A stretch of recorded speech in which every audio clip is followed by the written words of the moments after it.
فراکسیۆنی یەکێتی لە پەرلەمانی کوردستان چاوەڕوانی دەستپێکردنی کارەکانی پەرلەمانە بۆ ئەوەی دروشمەکانی هەڵبژاردننی 30 ئەیلول بکات بەکردار. لە ئێستادا فراکسیۆنی یەکێتی لە پەرلەمانی کوردستان نزیکەی 20 پرۆژەی ئامادە کردووە بۆ ئەوەی پێشکەش بە پەرلەمانی بکات.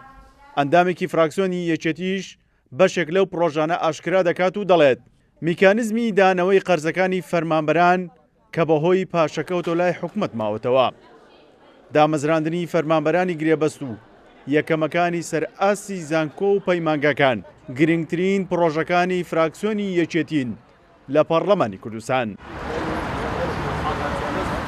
لە هەرە گرنگترینیان کە ئێمە پێمان وایە زۆر گرنگە دانانی میکانیزمێکە بۆ چۆنێتی دانەوەی شایستەدارایەکانی خەڵکە بەهۆی پاشەکەوتی موچەوە کەوتۆتە لای حکوومەت و مەسلەی دامەزراندنی فەرمانبەرانی گرێبەستە و پرۆژە بڕیاری دامەزراندنی یەکەمەکانە لە هەرێمی کوردستان، یەکەم و دووەمی سێمی زانکۆ پەیمانگاکانی سەرجەم بەشەکان لە هەرێمی کوردستان و پرۆژە یاسای بەرکارکردنی یاسای خانەنشینی ژمارە 9 ساڵی 2014.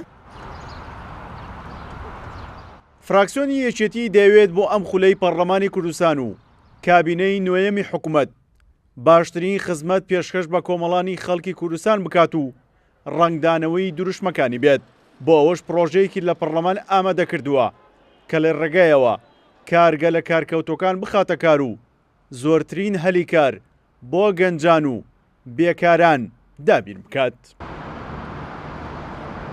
گەڕاندنەوەی ئەو شایستەدارایانەی خەڵک ینی بەنمونەوەکو پاشەکەوت مەسەلەن بۆ خەڵکی کوردستان وە کۆمەڵی پرۆژەی تر بەکارخستنەوەی لە کارکەوتەکان بۆ دۆزینەوەی هەلی کار بۆ گەنجانمان کۆمەڵی پرۆژەی یەک لە دوای یەک ئێستا 19 پرۆژەمان ئامادەیە بۆی کە یەکسەر پێشکەشی پەرلەمانی کوردستان بکەین و بتوانین خوێندنەوە یەکەم و بگرە و گفتوگۆی لەسەر بکرێت کە هەمووی تایبەتمەندە بە ژیان و گوزەرانی خەڵک.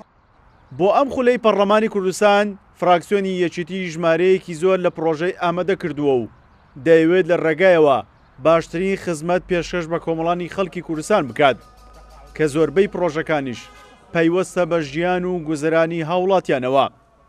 لە داهاتوویەکی نزیکیشدا ئەو فراکسیۆنە پرۆژەکانی پێشکەش بە سەرۆکایەتی پەرلەمانی کوردستان دەکات. سیروان حوسێن، کورسات نیوز، هەولێر.